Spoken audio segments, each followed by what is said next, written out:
I'm going to quickly run through some chords and I'm going to give you some tips to make this easy to play. So don't worry if these chords seem hard. I'm going to give you some tips and tricks to make it easy for you. Hey, I'm Bree from You and Bree Music Tutorials. There are some trickier chords in here, but I'm going to make it easy for you if you're not ready for these more difficult chords today. So the first sequence of chords in this song are E flat major 7, E flat 7, A flat, and A flat minor. Now these are tricky chords if you're still classing yourself as a beginner, but I have some tricks for you. So for E flat major 7, you're going to want to bar your 3rd fret, and you're going to want to place your 3rd finger 2 frets up, so on the 5th fret on the A string closest to your toes. Another way you could play this is you can play your D shape and move it up a fret and place your pinky finger in the 5th fret. It's a little easier to get some strength behind it that way.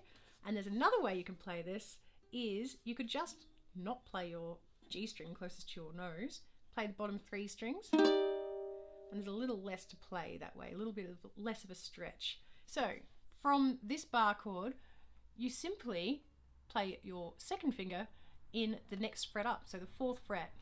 So you can actually keep the 2nd finger down while you play your E flat major 7, and then you just need to lift your 3rd finger and you're on E flat 7. So E flat major 7, E flat 7. And once again, you could just play the bottom 3 strings if it's a little bit easier to bar. Then to play A flat, think of your G shape, except instead of you using your first 3 fingers, use your last 3 fingers. So if you make a G shape and you just slide that all up 1 fret, and then you've got this finger hovering here, your 1st finger, and you place it in the 1st fret of your G string, and you have A flat. Once again, you can play just the bottom 3 strings to avoid having to play that big stretch with your 1st finger. From here, to play A flat minor, think of a G minor shape.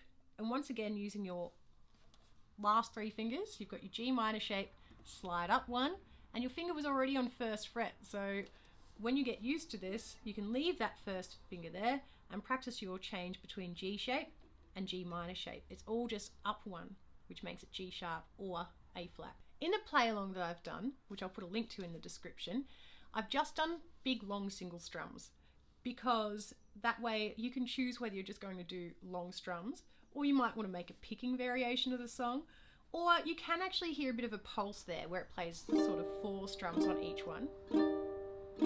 I can't seem to focus when you don't seem to notice I'm not here.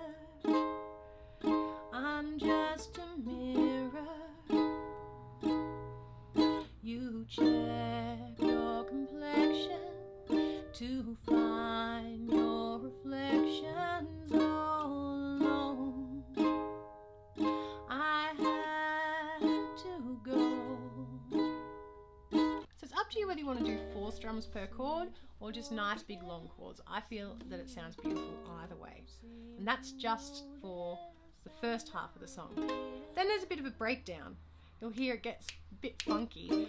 So when the drum beat comes in, you'll hear a rhythm change. And you can get really creative here because there's not ukulele in the recording. So this is a good opportunity for you to make it your own.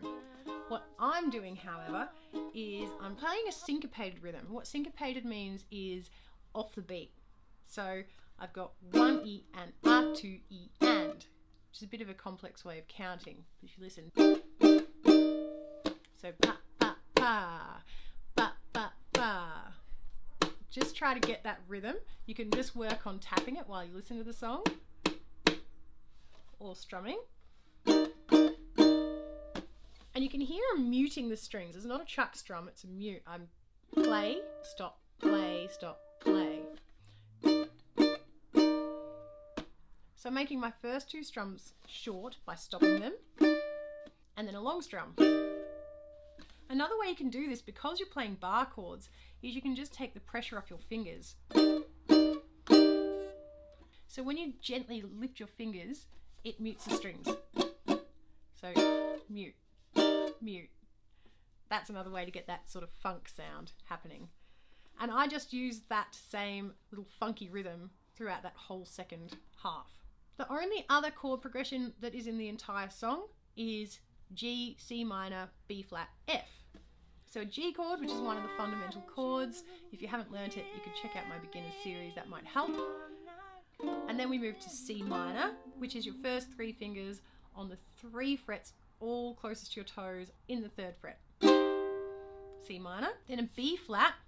So I'm going to pinch the first 2 strings closest to my toes, and like a steps up, I play the 2nd fret in the C string, and I play my 3rd fret on the G string. B. And from there, I keep my first finger on the 1st fret of the E string, my 2nd finger lands on the 2nd fret of the G string, and I have F. Can't you hear me? I'm not coming home. And then we move back to A flat, which we've learnt. Do you understand? And then back to A flat minor. I've changed my plan. That we've already learnt. So you've learnt all the chords. That's all the chords of the song. And yes, they are a little bit complicated, but remember, just play the bottom 3 strings to get used to it to start with, or if you're a beginner. Don't forget to check the description below so you can play along with me once you've practiced these chords. Play along with me. You'll find the link here. Click it and come practice.